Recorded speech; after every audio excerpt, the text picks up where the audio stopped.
Happy Easter, Allie Marie here with My Catholic Perspective.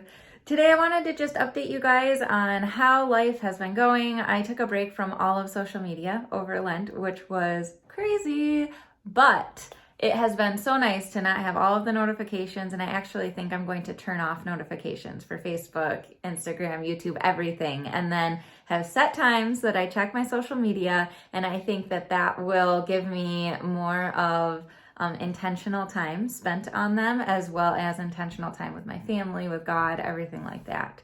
This week, I had the opportunity to interview Dr. Shroud of Turin with his new book, A Catholic Scientist Champions the Shroud of Turin, and it was amazing. The book itself, I was really impressed with all of the information that he went through.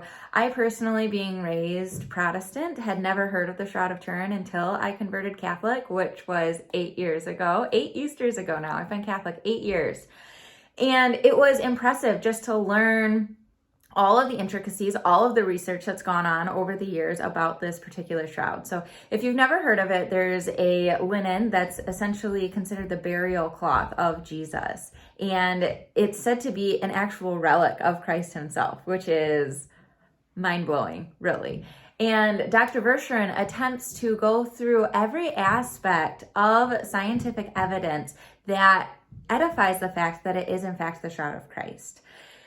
One of the things that he pointed out in the book that I had never heard of was that in 2018, a sculptor and a professor came together and they created a 3D carbon copy of who Jesus was said to be, like what he was said to look like. And that, to me, edified every aspect of his research. I mean, you could see that it was a man, he was bearded, the computer analysis that they have on it, the advancements in photography that they have today, that they would be able to recreate this 3D image from a piece of cloth.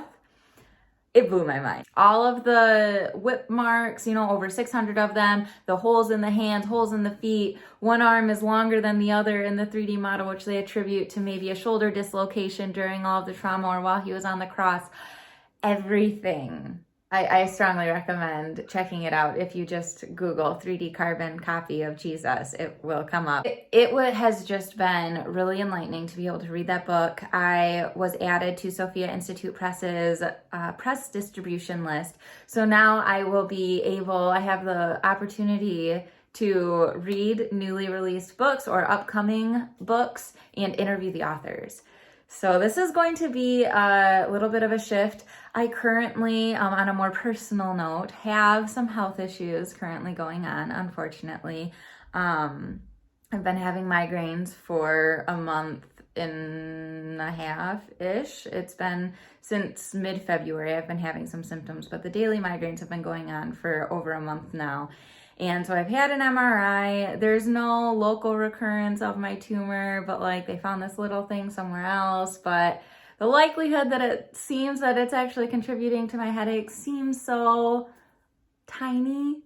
But I am going to go see the neurologist this week. I have a couple other health tests going on this week as well, just to rule out anything else that would be,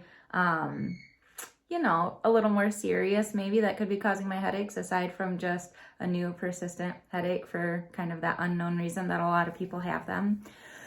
So I've been joining that to the cross. I've been dedicating that pain to the healing of a lot of people that I know, for people that I don't know, for just a lot of the suffering that's going on in the world right now. I've been doing my best just to take that and, like I said, instead of kind of just superfluously saying, offer it up. I'm going to offer it up. I've been saying okay, I dedicate this pain to, what am I offering this for?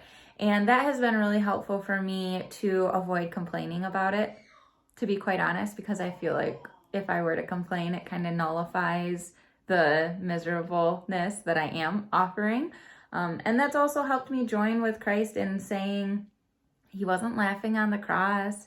He wasn't up there complaining about how he felt. He fully embraced his pain because he knew what redemption it was bringing about.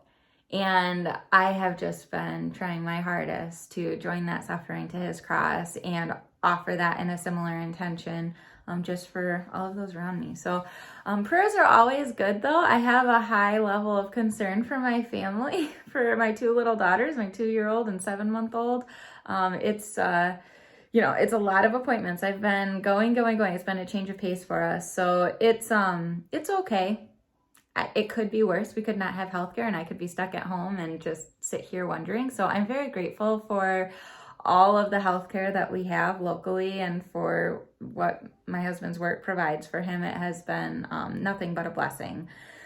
So that's where I am. And I'm doing my best to not worry until we know that there's something to worry about. I did want to give you the update though, just so that you could, perhaps hold that in prayer. Or if you have somebody in particular that you would really like me to be lifting up in prayer specifically, please do share their name with me and maybe a little bit of what they're going through. I would be more than happy to add them to my prayer intentions list and really, truly take that to prayer.